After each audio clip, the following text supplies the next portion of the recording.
Déjame en el suelo, McLean. Humillada, Enid se debatió en los brazos de McLean mientras cruzaban el umbral y entraban en la sala de altas paredes llena de gente que gritaba. «Te he dicho que me dejes en el suelo, McLean. Ahora es un poco tarde para la caballerosidad». Entonces cesó el ruido.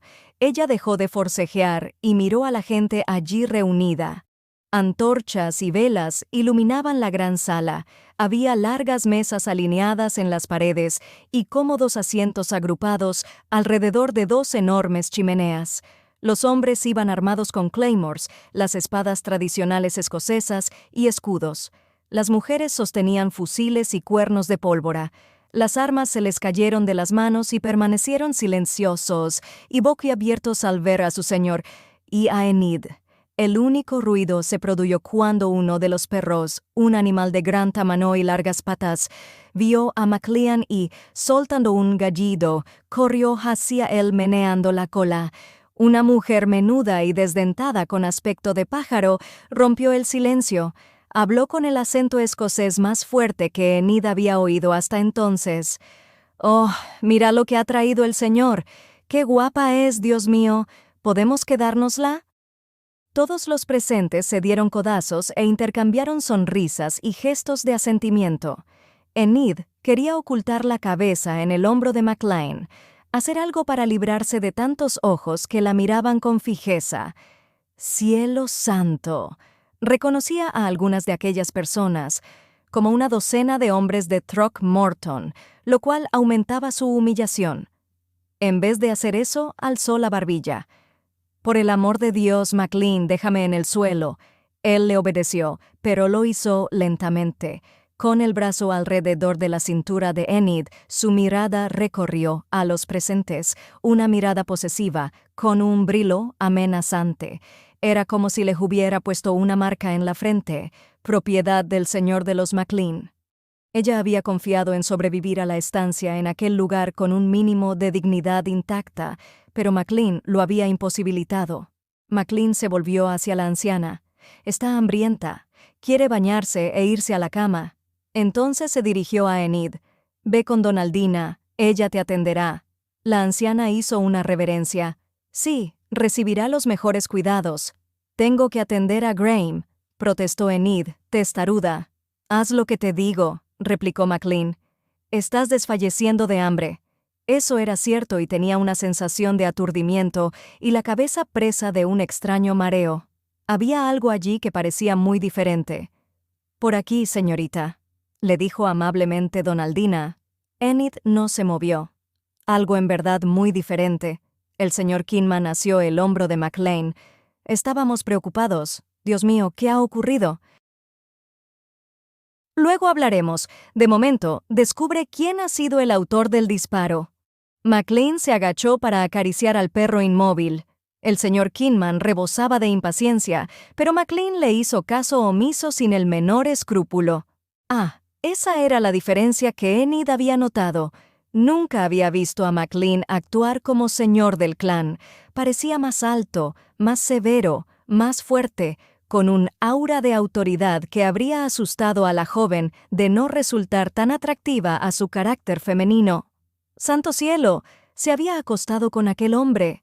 Y cuando sus miradas se encontraban, ella no tenía duda alguna de que seguía deseándola. Sin mover un solo músculo, él la llamó a su lado, la atrajo con un oscuro sortilegio contra el que nada podían los desacuerdos y las dificultades. Era el señor del clan, ella era una bastarda inglesa, pero las diferencias de sus posiciones no importaba cuando se contraponían al deseo que ardía entre ellos. Enid había dado un primer paso indeciso hacia él cuando los gritos le hicieron salir de su arrobamiento. Los hombres que sostenían a Graham cruzaron bruscamente la puerta, seguidos por Jackson y uno de los guardianes ingleses. Ella desvió los ojos de McLean. «Graham necesita mi ayuda», le dijo. «No corre peligro». La voz hosca de Lady Bess sonó en la entrada. La bala le ha rozado la cabeza, que no utiliza mucho. Este comentario provocó risotadas. «Es usted una ingrata, señora mía». Ayudado por dos hombres, Graham se acercó tambaleándose a una silla y tomó asiento. «Vaya por Dios». Los escoceses llevaban faldas. ¿Cómo las había llamado Stephen? kilts. En la oscuridad y la confusión, Enid no lo había notado. Ahora desvió los ojos de las piernas huesudas y peludas de los hombres. «He salvado el pellejo de su hijo», dijo Graham. «Metiéndote en medio», replicó McLean. «Pero merecía la pena salvar ese pellejo». Lady Bess hizo una señal a un criado, quien ofreció a Graham una jarra de cerveza. «Te lo agradezco». Enid parpadeó mientras miraba bien a la madre de McLean. Era alta como él, pero ahí terminaba todo el parecido. El gusto por la excentricidad podría explicar el cigarro encendido que tenía entre los dedos, pero nada podía explicar su indumentaria, los cosméticos, el aspecto indecoroso de una mujer que debía de tener por lo menos 45 años. Era evidente que despreciaba tanto el corsé como las enaguas, y llevaba un vestido más apropiado a la época de su juventud que a la moda actual y más escandaloso que de buen gusto. La tela diáfana estaba recogida bajo los senos y le llegaba recta a los pies, sin el obstáculo de nada tan decoroso como una prenda interior. En efecto, cuando Lady Bess pasó ante la luz, Enid distinguió la silueta de sus prendas, y la tela se ceñía a lugares donde no debería hacerlo en absoluto, por lo menos para mantener la corrección. La mujer se acercó a su hijo. «Después de una ausencia tan larga y todo este jaleo, ¿le darás un abrazo a tu pobre y preocupada madre?» «Por supuesto, señora». McLean la abrazó, pero con una ausencia de afecto que a Enid le pareció abominable. Así pues, desvió su atención del desagradable bruto y fue a examinar a Graham. Un joven criado sostuvo un candelabro para alumbrarle. Ella se lo agradeció con una sonrisa. Cuando Graham abrió la boca para hablar, Enid notó una acre bajarada de whisky. «Estoy bien, señora. No es más que un rasguño. El rasguño está sangrando y tienes la ropa empapada en sangre». Enid le echó el cabello hacia atrás y examinó la brecha abierta en el cuero cabelludo. «Se te curará mejor si te lo coso». Graham pareció alarmado hasta que McLean se acercó a su otro lado. «Déjale hacer, hombre», le dijo. «Conseguirá que tengas buen aspecto». «¿Ella obra milagros, entonces?», inquirió en voz ronca uno de los escoceses vestidos con faldas. Otro acceso de risas saludó su ocurrencia. «No descansará hasta haberse convencido de que ha hecho por ti todo lo posible». McLean permanecía junto a Enid, reforzando la autoridad de la joven. «Así que estate quieto, Graham, y aguanta el malestar como un hombre». Un hombre vestido con el rudo atuendo de un leñador dijo entonces: «Si lo aguanta como un hombre, sabremos que, en efecto, esta señora obra milagros». Esta vez se intensificaron las risas, pero ahora Enid comprendió lo que había ocurrido. Mesas y bancos estaban volcados en la sala, y algunos hombres aún tenían sus espadas en la mano. Les habían advertido de un ataque contra su señor, por lo que tomaron las armas y se prepararon para luchar. Pero antes de que pudieran ponerse en acción, les habían pedido que se retirasen. Ahora todos ellos, sirvientes, caballeros y damas, estaban inquietos y demasiado excitados. Si ella necesitaba alguna prueba de que ya no se encontraba en Inglaterra, aquel grupo de personas heterogéneas y compenetradas la convenció. «Aquí tiene una aguja e hilo quirúrgico, señora». Donaldina se había acercado a ella y le ofrecía una bandeja de plata que contenía instrumentos de aspecto profesional. Lady Bess suele encargarse de coser las heridas, pero no piensa demasiado en el dolor, así que el pequeño Graham le estará a usted agradecido. «Sí, señora, así es», le dijo Graham, obediente. Sentada en una silla maciza a la cabecera de una larga mesa, Lady Bess aspiraba el humo de su cigarro. «Recordaré eso la próxima vez que deba atenderte, joven Graham». Él se encogió en la silla y pareció tan aprensivo que Enid le preguntó: «¿Te haces daño con frecuencia?» Si hay una flecha perdida o un trozo de vidrio donde no debería estar, es seguro que nuestro Graham se encontrará con ellos. Pero esta es tu primera bala, ¿no es cierto, muchacho? «La primera y la última», respondió Graham haciendo una mueca. «A ver si es verdad». McLean puso la mano en la nuca de Enid y le masajeó los músculos rígidos. Un pequeño gesto, pero todos lo contemplaron con los ojos brillantes. Vieron también que Enid le apartaba la mano con brusquedad y que le miraba furibunda. No quería que Maclean creyera que podía congraciarse con ella de una manera tan trivial. Maclean le sonrió con un afecto tan patente que ella se puso de puntillas y le susurró con vehemencia: ¿Quieres dejar de hacer eso? ¿Qué? De actuar como si tuviéramos alguna clase de vínculo. Miró a su alrededor.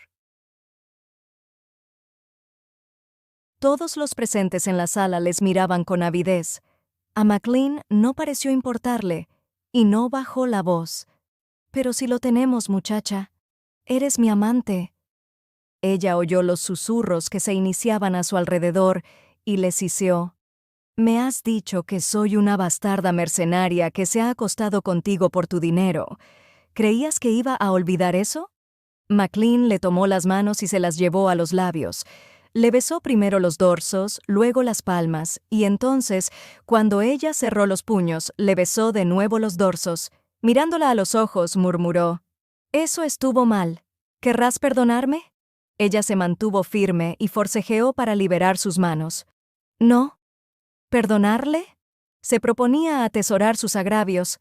Era la única defensa que tenía contra unos ojos verdes rebosantes de sentimientos y una sonrisa encantadora. «Por favor, me equivoqué al decirte esas cosas». «¿Por qué? Son ciertas». Él enarcó las cejas, fingiendo asombro. «¿Te has acostado conmigo por mi dinero?» «No, eso no, pero soy una bastarda mercenaria e inglesa por añadidura». «Ah, todos tenemos nuestros defectos». Empezó a besarle los dedos uno a uno. «¿Me perdonas?» Ella tenía 10 dedos, él tenía toda la noche. «De acuerdo, te perdonó». Maclean dejó de besarla y permitió que él la retirase las manos de las suyas. «Gracias». Enid se apartó el cabello de la frente febril y lo echó atrás. Hasta entonces nunca se había sonrojado tanto. Maclean señaló a Graham y en un tono respetuoso le preguntó a la joven: «¿Vas a coserlo ya? ¿Podrías darme un poco de tu whisky?», le preguntó ella a Graham. El muchacho se lo ofreció, sonriente. «Sí, en cuanto le vi hablar con su señoría, supe que era una mujer como es debido». «Puede usted tomar el nuestro», le dijo Donaldina, «aunque suele ser demasiado fuerte para los visitantes ingleses. Solo usaré un poco del suyo». Dicho esto, Enid vertió una buena cantidad de whisky sobre la herida, haciendo que Graham se levantara aullando. Los hombres volvieron a reírse, y Maclean tuvo que poner la mano en el hombro de Graham y empujarlo para que volviera a sentarse. «Esto es lo peor de todo», le dijo Enid, y empezó a coserle la herida sin hacer caso de los aspavientos del muchacho. Maclean se volvió hacia Donaldina. «¿Comerá algo en cuanto haya terminado?» «Sí, señor». Donaldina hizo una reverencia. «¿Tomará usted también un poco de pan?» «Cuando ella esté lista». Seguido por el perro, que le tocaba la mano con el hocico a la menor oportunidad, Maclean fue al encuentro de los reunidos. Entre una y otra puntada, Enid le miraba de reojo. Él sonreía y estrechaba manos. Más importante aún era que la gente hacía cola para darle palmadas en la espalda, sonreírle, intercambiar una palabra con él. «Ah, qué bien tenerle de vuelta», dijo Donaldina, todavía al lado de Enid, con otro trozo de hilo quirúrgico preparado. «Hemos echado de menos al muchacho. Es un hombre bueno, ayuda cuando hay un problema, y en una finca del tamaño de esta siempre hay un problema en alguna parte». Enid había estado en lo cierto cuando le dijo a Maclean que no debería haberse creído lo que Stephen le contó de ella. Ahora comprendía que ella no debería haber creído las afirmaciones de Stephen sobre su primo. La gente de Maclean le adoraba, y eso no le hacía ninguna gracia. Era mucho mejor creer que la carta cruel que ella recibiera del primo de Stephen había sido una muestra de la malevolencia general de Maclean, y no que estaba dirigida concretamente a ella. No obstante, aquella noche, en el bosque, le había llamado bastarda. Tal vez incluso lo había dicho en serio, puesto que no era un hombre cruel. Pero era cierto. Ella era una bastarda inglesa empobrecida, y los bastardos no se casaban con los nobles. Debía tenerlo presente. Por el aspecto de su cara, el señor ha tenido muchos contratiempos desde que se marchó. siguió diciéndole Donaldina. ¿También le cosió usted las heridas? No, se las cosieron antes de que me llamaran a su lado. Donaldina se puso de puntillas y estiró el cuello para ver lo que hacía Enid. Bueno, eso explica las cicatrices. Es usted maravillosa manejando esa aguja. Gracias. Enid terminó de coser la herida y dio unas palmadas a Graham en el hombro. Bueno, ya está. Graham se levantó e hizo una inclinación de cabeza. Gracias por su amabilidad, señorita. Si puedo hacer algo por usted, solo tiene que llamarme. Gracias, Graham, replicó ella, devolviéndole la reverencia. Lo tendré en cuenta. Ciertamente, ella tenía motivos para creer que necesitaría toda la ayuda que pudiera encontrar en la remota isla de McLean. Al ver que Enid estaba libre, Lady Bess le dijo: «Venga y siéntese conmigo, señorita. Vamos a hablar usted y yo». Enid deseaba comer, pero era una invitada, alguien que había despertado la curiosidad de todos. Así pues, se dirigió a la cabecera de la mesa, seguida por una doncella que llevaba una bandeja con comida, el muchacho provisto de las velas y Donaldina. Lady Bess contempló el desfile. «Tiene usted todo un séquito». Enid se negó a permitir que la madre de McLean la pusiera nerviosa. Al fin y al cabo, peores cosas le habían sucedido que ser interrogada por la señora de la casa solariega y los acontecimientos de aquella misma noche. «Deja la bandeja en la mesa, por favor», le dijo a la doncella y se dirigió al muchacho. «Lo has hecho muy bien, gracias». Donaldina se sentó en el banco a la derecha de Lady Bess, algo que a Enid le pareció raro, tratándose de un ama de llaves.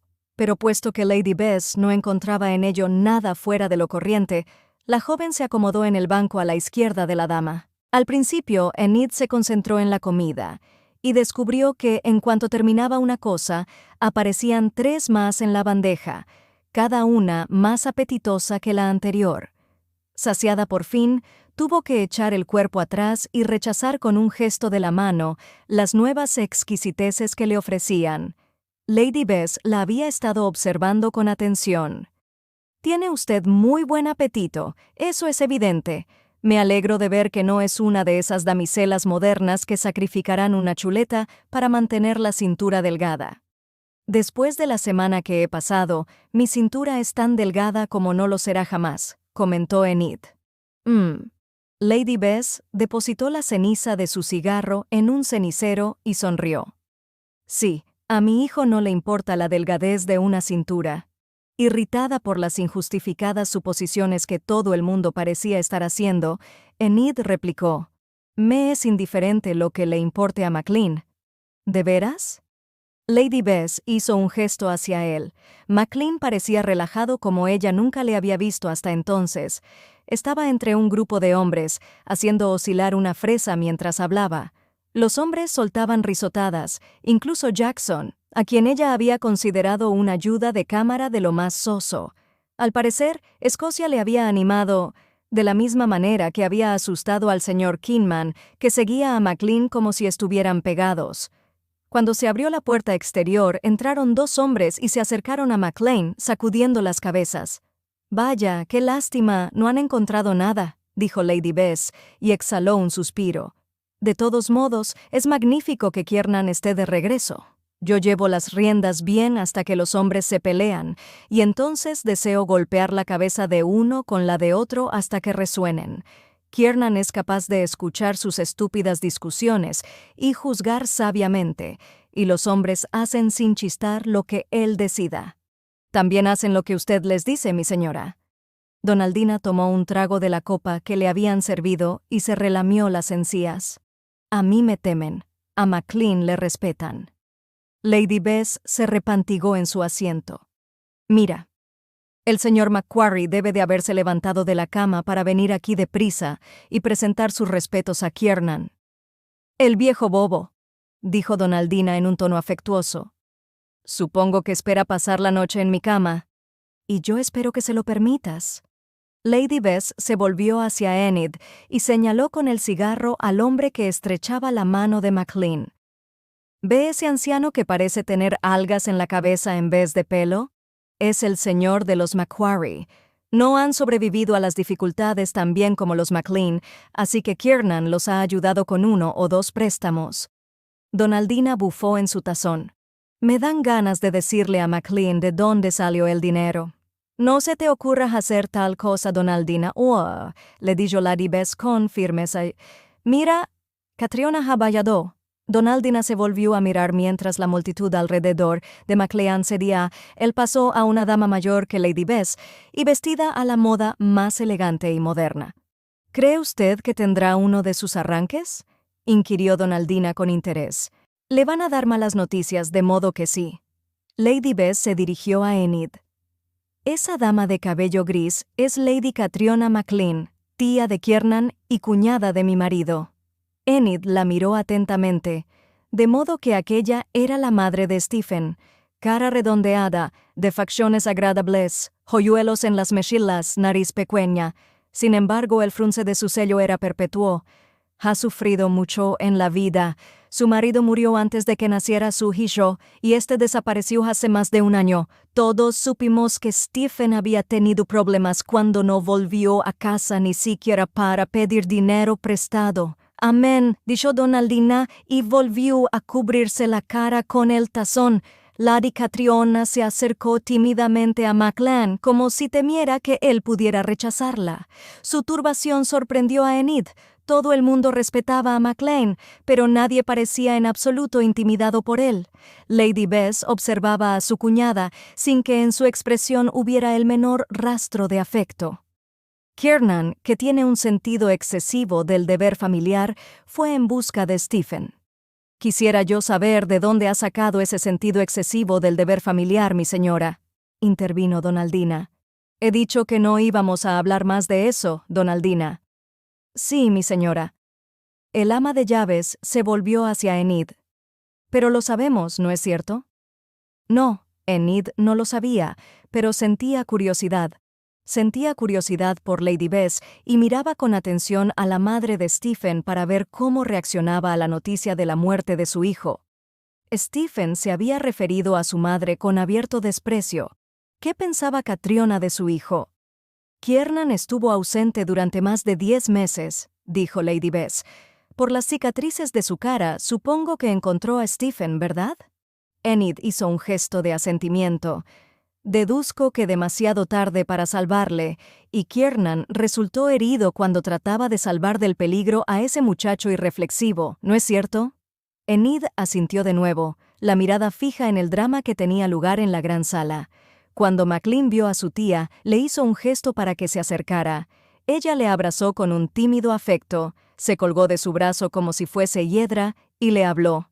Rodeándole los hombros con un brazo, él la acompañó a un asiento, se arrodilló a su lado, sacudió la cabeza y solo dijo unas pocas palabras antes de que ella se echara a llorar, le apartara de un empujón, se levantara de un salto y huyera de la sala.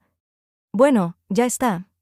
Lady Bess aspiró el nocivo humo de su cigarro y lo exhaló hasta que le envolvió la cabeza. No debería decir tal cosa, pero la muerte de Stephen no es una gran pérdida. Catriona consentía demasiado al chico, creía que todo cuanto hacía era perfecto. Y ahí tiene. Nunca le permitió convertirse en un hombre. No es de extrañar que se convirtiera en un manirroto y un cobarde. Qué interesante era aquello. Por los comentarios de Stephen acerca de su madre, Enid había deducido lo mismo. Si mi hijo hubiera muerto por culpa de Stephen, añadió Lady Bess, le habría perseguido hasta el infierno para darle una patada en el culo. Enid sofocó una risa inapropiada.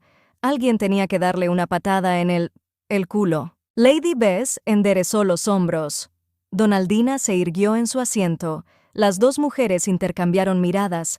En un tono cordial que no engañaba a Enid, Lady Bess dijo, «¿Sabe, querida? Soy una vieja que no oye bien, y no recuerdo haber oído su nombre». McLean no había dicho su nombre, como Lady Bess sabía muy bien, pero Enid no podía posponer aquel momento terrible. Debía hacerle frente con valor. Y así, en una voz clara, que llegó hasta más allá de la mitad de la mesa, Enid respondió, «Soy Enid McLean, la viuda de Stephen. Todo el mundo se había ido a dormir excepto el pequeño contingente de ingleses. Kinman, Jackson y 5 de los mejores hombres de Throckmorton estaban sentados ante el fuego con las piernas estiradas sobre las otomanas, fumando cigarros y aguardando su turno para hablar con McLean. Antes de reunirse con ellos y responder a sus impacientes preguntas, Kinman conversó con su madre, que estaba sentada a la cabecera de la mesa. Un cigarro humeaba en el cenicero, a su lado, mientras ella barajaba naipes y los depositaba en pulcros montoncillos, preparándose para jugar al solitario. Las cartas le apasionaban desde siempre. Cuando Kiernan era niño, ella le había enseñado toda clase de juegos que aguzaron su habilidad aritmética y, más adelante, perfeccionaron su capacidad estratégica y su inteligencia. Su madre le enseñó a interpretar lo que se proponía su adversario, la manera de ganarle con elegancia y la de perder sin que se le notara la decepción. Utilizaba a diario tales habilidades. Sin embargo, ya nunca jugaba a las cartas con ella. La mujer empezó a levantarse cuando él se le aproximaba. McLean le puso una mano en el hombro para que no lo hiciera y se sentó en uno de los bancos que estaban a su lado. «Te has ganado tu lugar a la cabecera de la mesa», le dijo. «Me he enterado de lo de Torquil y Egg y su disputa del caballo de carreras de orejas largas». Lady Bess movió el brazo con un gesto indolente. «Eso no fue nada. No necesité más que la sabiduría salomónica para que entraran en razón». McLean los conocía. Su madre no exageraba. «Los dos son testarudos», reconoció. «Son estúpidos, pero ¿no lo son todos los hombres?». Se burlaba un poco de él, como siempre lo hacía. Su madre le decía cosas que jamás le diría a nadie más, y él deseaba responderle con otras cosas que sería mejor callar, pues la muy condenada no estaba libre de pecado, pero era su madre, y merecía respeto. Se había ocupado de la finca con una dedicación extraordinaria. «Ya sabes lo que he venido a preguntarte», le dijo él. «Por eso me he quedado aquí mientras tus caballeros ingleses están tascando el freno». Sonrió a Kinman, que se había vuelto en la silla para mirarles. Kinman se ruborizó y se dio la vuelta en su asiento. «¿Dónde está mi hermana?», le preguntó McLean. La madre restregó el cigarro en el cenicero hasta apagarlo. «En esta ocasión no es una buena noticia. ¿Lo es alguna vez?». La imagen de Caitlin, de largas piernas como una potranca y tan salvaje como ella, cruzó por la mente de McLean. «Esto es lo peor». Lady Bess bajó los ojos y contempló las cartas. «Ha partido para vengarte». McLean confió en no haber oído bien. «¿Para vengarme? ¿Qué quieres decir con eso?». «Temíamos que hubieras muerto». Caitlin estaba traspasada de dolor y tan enfurecida que se marchó a toda prisa, decidida a seguir tus huellas y castigar a tu asesino. «No», dijo McLean. No era que no creyese a su madre, sino que pensar en su hermana menor andando por ahí en busca de problemas le enfermaba. «¿Cómo cree que va a vengarme?». «No, por favor, no me lo digas. Dime tan solo que la has buscado». «Nos escribió desde Londres. No decía nada de su intento de vengarte, y quiero pensar que fue a esa gran ciudad y abandonó su alocada idea». Lady Bess movió una carta sin mirarla. «También yo quiero pensar eso», replicó él, pero no lo pensaba. Y lo cierto era que su madre tampoco. Caitlin tenía una testarudez a toda prueba y la persistencia de un bulldog. ¿Qué está haciendo en Londres? Una nueva preocupación se apoderó de él. ¿Qué hace para mantenerse? Aún no está en Londres. Ha encontrado un puesto de trabajo por medio de... Lady Bess se sacó del escote una hoja de papel muy doblada. «De la distinguida Academia de Institutrices. Aquello era un rayo de esperanza. Esa es la agencia que le encontró a Enid un puesto en la mansión de Lady Halifax. Una agencia respetable. No la enviarían a un lugar donde corriera peligro». Lady Bess se inclinó adelante y le asió el brazo. «¿De veras? Lo sabes con seguridad». A pesar de la apariencia indolente de su madre, él se dio cuenta de que estaba muy asustada por la situación de su hija. «¿De veras? ¿Les has escrito?». «Les envié una carta y recibí una respuesta cortés de una tal Lady Bucknell. Decía que Caitlin parecía bastante juiciosa. Tenía buenas referencias y afirmaba tener 25 años, como así es, por lo que Lady Bucknell le buscó un empleo en la región de los lagos. Decía que escribiría a Caitlin y le pediría que se pusiera en contacto conmigo, pero que ella no podía pedirle a la chica que volviera a casa. «La chica es una mujer», dijo él. Inclinándose por encima de la mesa, colocó una reina roja sobre un rey negro. Lady Bess le dio una ligera palmada en la mano. «No parece que esté en peligro. ¿Te informó Lady Bucknell del paradero de Caitlin? Está en la nación isleña de Rasnul. Envié un mensajero en su busca cuando me enteré de que estabas vivo. Tal vez la noticia hará que vuelva a casa». «Sí». Él volvió a acariciarse el mentón y dijo en voz baja, «y tal vez se quedará donde está y encontrará ahí la felicidad». La humedad hizo brillar los ojos de Lady Bess. «Kiernan». Él le dijo por primera vez lo que ambos sabían. «Mi señora madre, aquí no puede sentirse satisfecha. Por mucho que intentemos protegerla, todo el mundo susurra acerca del escándalo y ella se entera». «Lo sé». Lady Bess se rió sin humor mientras reflexionaba en su propio escándalo. «Lo sé, pero te mereces los susurros y la calumnia». No lo dijo, porque también Caitlin se merecía los susurros y la calumnia. Había sido la hija mimada del clan McClan y había sacrificado su buen nombre gratuitamente por una víbora, un canalla, un hombre a quien él había querido como a un hermano. Así que, por el momento, supondremos que Caitlin está perfectamente. Lady Bess tomó las cartas, las barajó de nuevo y volvió a distribuirlas. «Has adquirido una gran prudencia». Parecía seria, y entonces le sonrió, burlándose de él a su vieja y familiar manera. «Un hombre tan prudente como tú debe reconocer que ha llegado el momento de casarse». Macklin echó lentamente el cuerpo hacia atrás. «¿Tú crees?» «Hacerme cargo de todo mientras estabas ausente me ha demostrado que soy demasiado mayor para la carga que representan semejantes responsabilidades». «No eres tan mayor», replicó él. Y no lo era. Le trajo al mundo cuando ella apenas tenía 16 años y no recordaba época alguna en que su madre no le hubiera parecido una mujer hermosa, y también una mujer extravagante y corpulenta con la que resultaba difícil vivir y que a menudo le azoraba. «Bueno, tú casi lo eres». La mujer sacudió la cabeza mientras miraba las cartas y las recogió una vez más. «No hay muchas mujeres que quieran casarse con un bejancón como tú, sobre todo uno que no ha sido domado por una primera esposa. ¿Has pensado en alguien? Dejémonos de juegos, hijo». Lady Bess golpeó la mesa con la baraja. «Esta noche has dejado bastante claro tu interés por Enid. ¿No te molesta que sea la esposa de mi primo? La viuda de Stephen, y no hay duda de que ella no es ninguna de las cosas terribles que él dijo que era». Mintió para satisfacer a Catriona. El labio de Lady Bess se curvó con el mohín de desprecio que siempre hacía al referirse a la tía de Kiernan.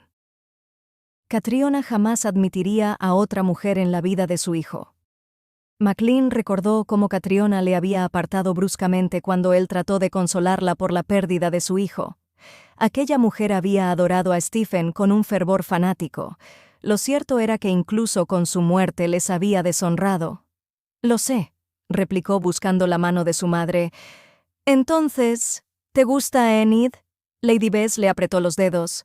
«Cásate con ella, dame nietos y la adoraré». Maclean notó que empezaba a embargarle la emoción. Debería serle indiferente lo que su madre pensara. Debería tomar a Enid y hacerla su esposa. Aspiró hondo. Ah, entonces ese era su plan. Debía hacer suya a Enid para casarse con ella. «¿Harás lo que te digo?», le preguntó Lady Bess, y él quería que a Lady Bess le gustara Enid. Era evidente que le gustaba, pues de otro modo aquella mujer que no tenía pelos en la lengua habría expresado con claridad sus sentimientos. «Verás, en estos momentos a Enid no le resultó demasiado simpático. No es que te hayas molestado nunca en hacerlo, pero podrías cortejar a la chica». Al tiempo que se levantaba, le hizo sentirse ridículo con su sonrisa. «Si necesitas consejo, pídemelo». «No lo haré». ¿Nunca le pedirás consejo a tu vieja y perversa madre? Le tocó la mejilla. Así de necio eres. McLean la contempló mientras ella cruzaba la gran sala hacia su dormitorio, atrayendo las miradas de todos los hombres sanos todavía despiertos. Condenada mujer. Se burlaba de él, y en cada ocasión él respondía con un reto instintivo. Siempre le provocaba, siempre se reía de él después y él siempre se sentía como el necio que él la decía que era. No, un necio no. Un niño, regañado por su madre porque no había entrevisto la verdad. Pero él conocía la verdad acerca de ella. ¿No era cierto? McLean fue a la chimenea y se sentó en uno de los cómodos sillones.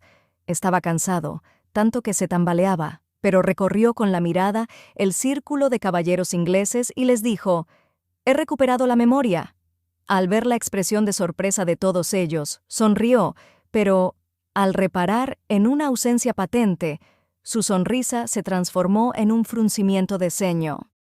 «Primero decidme a dónde ha ido Harry».